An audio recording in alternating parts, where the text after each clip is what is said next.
think it's convenient that now you're sure about Jess after you saw Leah was vulnerable. Speak to him. Don't speak to her because she's not the problem. I'm going to chat to him. Well, Her loud side, there's like a soft one, and she opens up every day.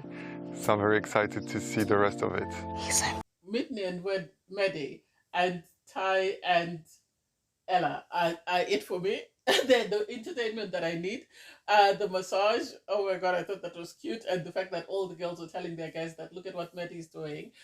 I think people are sort of misunderstanding Maddie. I think the way that he's speaking to Whitney, people are not getting the full picture of why he's doing that or why he's saying that.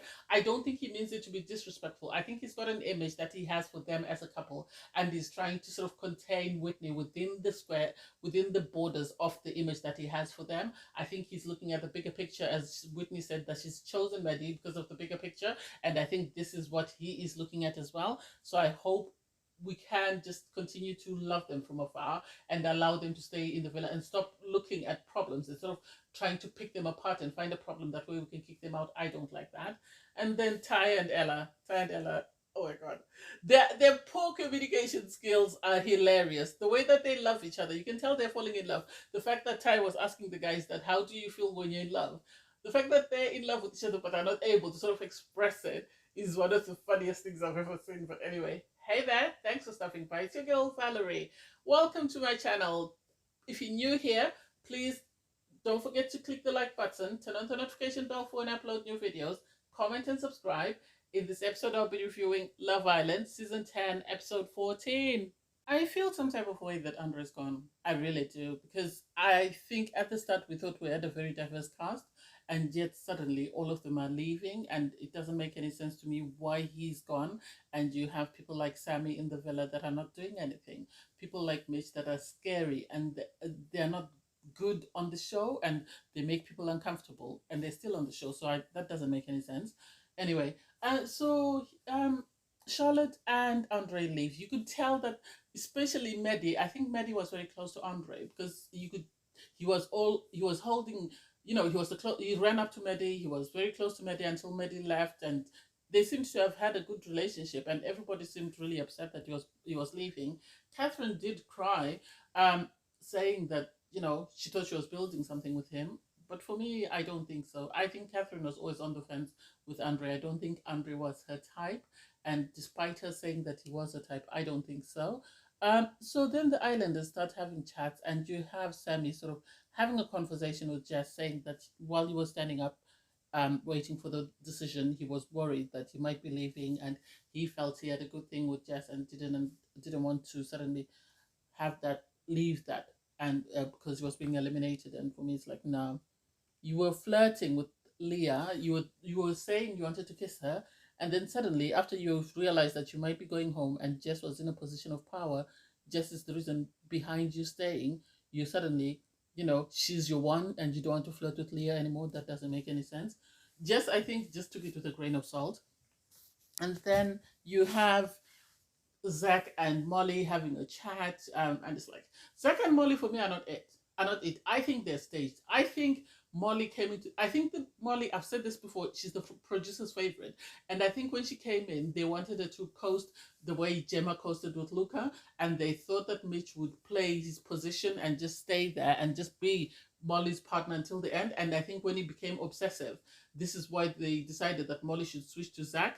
And they're trying to build Molly and Zach as this ideal couple. And it's not making sense. It's like Ron and what's that girl last season that he kept cheating on with, you know, with all the other girls and flirting with everybody else and then coming back to her. That's the same way they are for me. And then you have Catherine sitting with Maddie and Scott with Whitney. And then Whitney says, okay, let's stand up and give Scott and Catherine a chance. And it's like, you know, Catherine is saying, you know, I'm very hurt because, yes, I was on the fence, I was 50-50. And it's like, if you knew you were not really into Andre, I said this before, why did you take Andre from Richie? Why didn't you tell him, yes, I know you're interested in me, but I'm not it for you. I am still open, and there is a strong possibility that if someone my type comes in, I'm going to leave you. That way he would have stayed with Richie and he would have still been in the villa and he would have made the finale. That is my opinion, and I'll stick by that, because I think with Richie they were more cute and adorable, and the viewers would have latched onto them and carried them to the finale. That's my opinion. I think Andre's other sort of downfall was the fact that he was not toxic and he wasn't into the drama. He was just very peaceful and in the background. And I think had he been like Shaq last season, who was always in everything, they would have kept him till the end. But because he wasn't, this is why he's gone home. When Catherine is left with Scott, she starts having a conversation about, oh, I was 50-50. And Scott is telling her, oh, at the moment, I don't think I'll, want to sort of have any conversations. I understand it's still a very tough moment for you, so I'll leave you for a bit and then we'll discuss in the morning. And Catherine's like, yes. And it's like, I understand you all want to stay on the show, but seriously, show some respect. The person you're in a coupling with has just left. The person she was in a coupling with has just left. Show some respect, and you don't even need to be having the conversation that will wait until tomorrow. Allow her to gather herself, and then tomorrow you can pick up. The Islanders then go to bed, and Tyreek goes up to the ladies' changing room to ask Ella if she wants to sleep on the daybed. And Molly's going, say yes, and it's like, Tyreek is in love with Ella. That's my opinion. I know a lot of people are saying Tyreek is a player. I think Tyreek has developed a lot of strong feelings for Ella and is trying to sort of make sure that she knows that she's his it, and he's going to do everything and anything to make sure that nobody takes her away from him, even if it means sleeping outside on the daybed. Because he's still in a coupling with Leah. Maybe that's why he didn't want to sleep in the same bed as Leah. But still, it's still too early. It's only week 3 and he's already sleeping on the daybed. We can only imagine what happens by week 7 or 8. Anyway, I found it strange though, while the girls were in the changing room, for Leah to say that she is really enjoying her chats with Scott and she's open to getting to know him. And it's like, seriously, are you just open to getting to know anyone who keeps you in the villa? You're open to getting to know Ty until you realize Ty was not ever going to leave Ella, and then you're open to getting to know Sammy. Now you've realized that Sammy is not willing to get to know you. He wants to stick to just because he thinks that's his ticket in the villa. And now you're open to get to know Scott. Make a decision. Make it make sense. Don't be a Mitchell. Stick with Mitchell and that will work out for you better. Everybody goes to sleep. Obviously, Ty and Ella sleep on the daybed. In the morning, they have a debriefing. It was very short, though, because all we heard about was about Sammy sort of saying that he told Jess that he only wanted to focus on her for now, and Jess telling the girls that he had kissed her. And I like the fact that Ella said, I think it's a bit convenient because you are standing up there and you realize that maybe his best way to stay in the villa is to stay with you. So that's the impression that I'm getting. Scott said he's keeping his cards close to his chest, which he's been saying all along. So I don't understand that. I think he likes Catherine, or maybe I don't know whether he likes her per se romantically, or whether he thinks that's his easiest shot of staying in the villa. So if he couples up with Catherine, then he's more likely to stay in until somebody that he likes walks into the villa. And Catherine, sadly, is on her way out. As much as I hate to say that, because I don't think Scott will keep her until the finale if they stay in. And I don't think she'll find anyone else that she likes, because everybody else is, she can't stand Zachariah after the issue they have. She's close to Jess, so she can't go for Sammy. She will never go for Ty because she calls him her dad. So her only option is to hope that either a bombshell comes in or she gets someone from Kasamo. That's the impression that I'm getting. And then afterwards, everybody's sort of sitting having a chat, and then Whitney got a massage from Maddie. I thought it was nice. I thought it was cute. I don't know about Whitney moaning though. That was a bit okay. She enjoyed that a bit too much. And I laughed when Catherine was telling Scott that you need to take notes, and Ella was telling Ty that you need to take notes.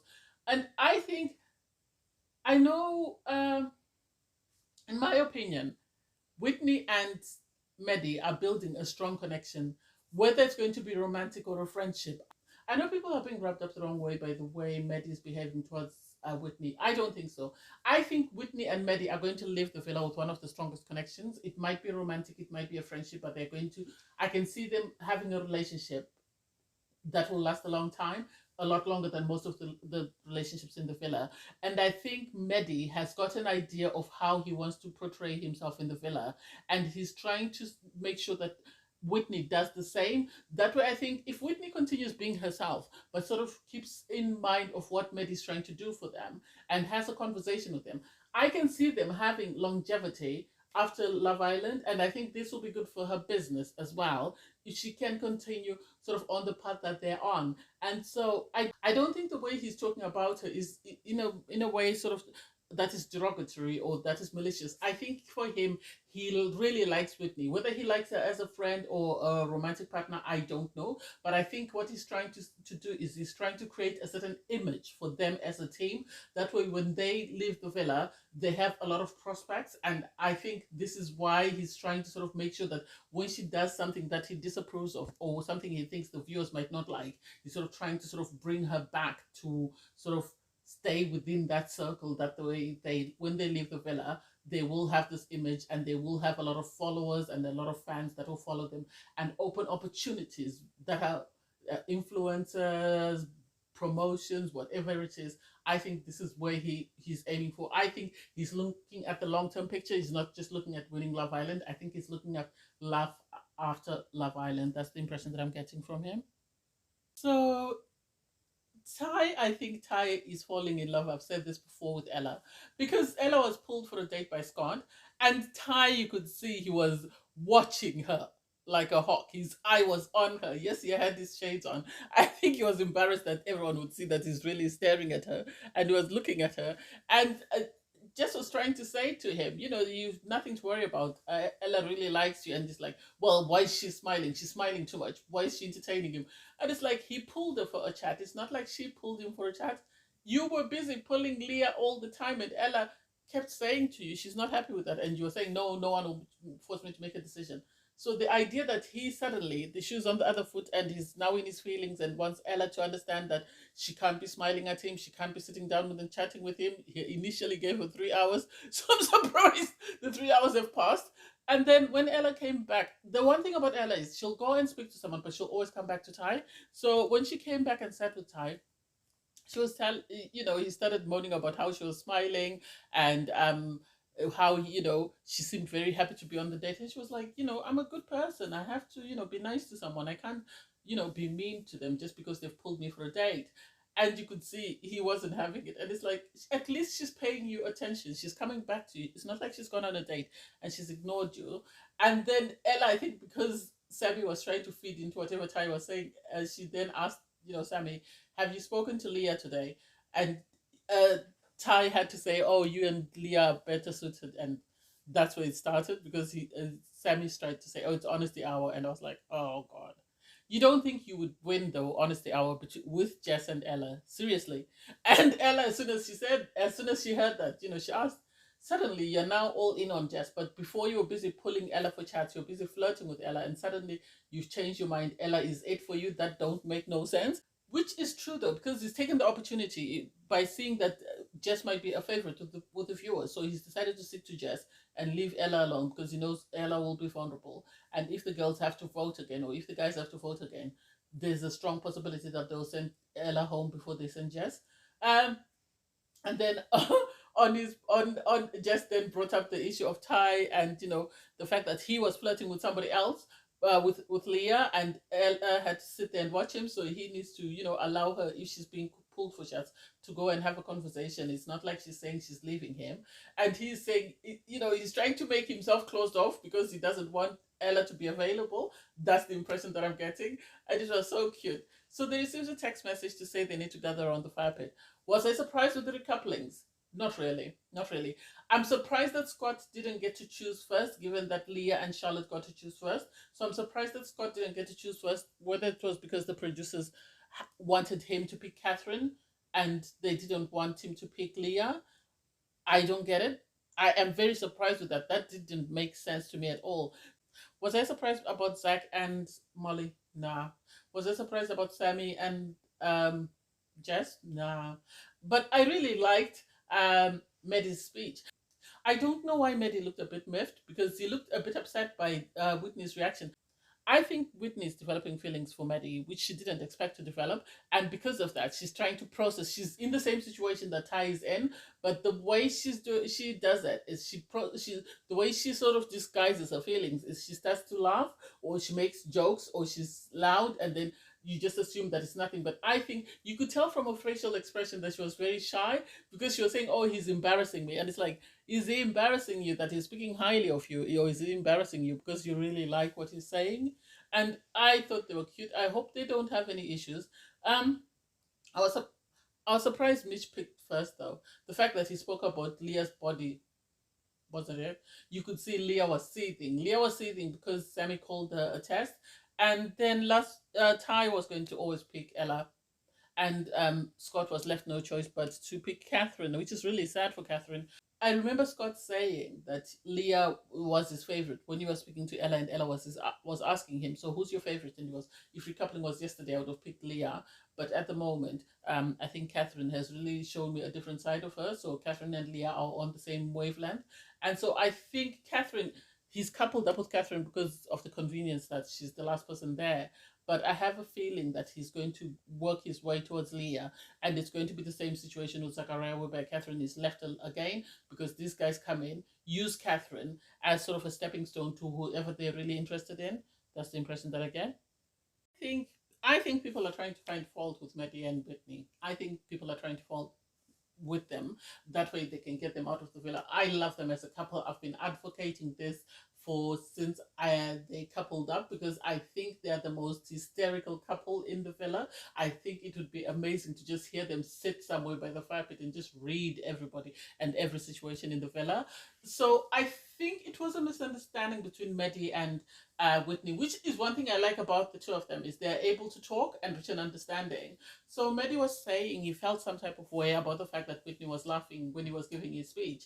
And I understand and I can relate to Whitney's explanation, because I'm one of those people who, if I'm in an uncomfortable situation, or if I'm anxious, or if I'm sort of shy, I laugh, and people will assume that you're making a mockery of a situation when it's not. You're trying to, it's a coping mechanism, and you're sort of trying to find a way to navigate your feelings because you don't know what to say or how to express yourself. And I think this is how Whitney felt, because Whitney in a confessional says that she's normally the dominant one in the relationship, and yet she's in a relationship with someone who doesn't come across as very dominant, but is actually just as equally dominant as she is. So she's having to take a step back and be vulnerable, and this is something she's not comfortable with, because this is something new to her in a relationship.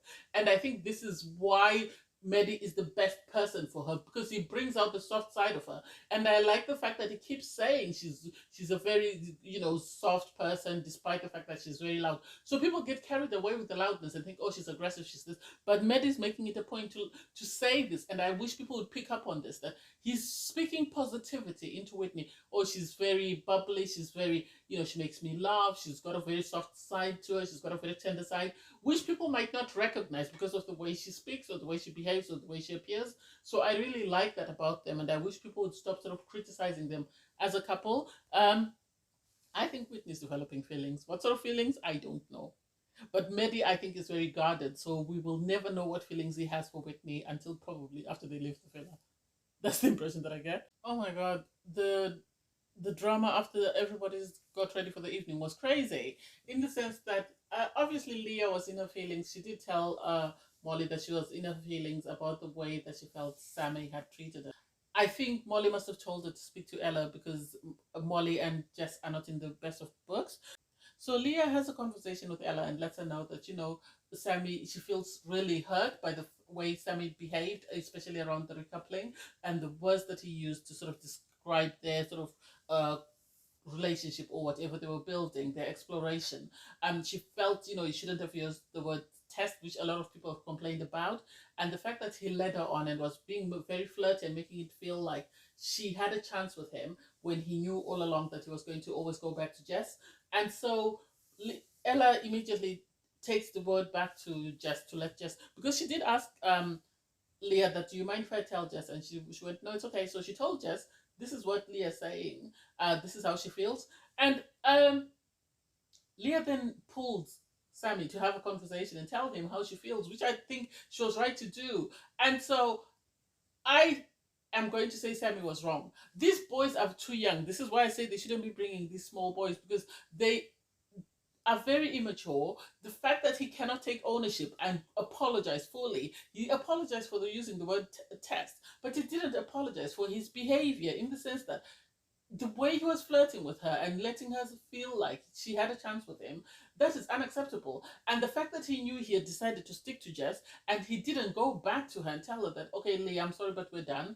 I am only for Jess and that's who I'm sticking with. I said this before in my previous review, that he's always trying to play the line, as you were saying, I played down the middle. I think he's playing the line in the sense that he wanted both girls interested in him, just in case the girls had to pick. If Jess didn't pick him, then Leah would pick him. That's how he's been playing his game. That's the impression that I get, which is very terrible, because he's playing with people's feelings and emotions, and he's not willing to take responsibility or apologize. And I was surprised that of all the people in the villa, Ty and Zach had to, tell him about accountability. Zach, I don't think, has a leg to stand on. Yes, Ty has his own issues, but he's always taken responsibility and he's always held himself accountable for whatever he does wrong. When somebody tells him, I don't like that you did this, he's quick to apologize. And eventually, Jess has a word with Leah and she finds out what's been going on, and so decides to go back and confront Sammy, which I have to give her credit for. I think Sammy doesn't know what he's in for. I think he's messing with the wrong girl, because Jess will stand her ground and she won't put up with any BS from anyone else. And so when she was having a conversation with him and trying to sort of tell him, he doesn't want to take ownership and say, I am wrong. He's looking for a way to squirm himself out of trouble and will say anything and do anything to make sure that he stays out of trouble. That's the impression that I'm getting, which I really don't get.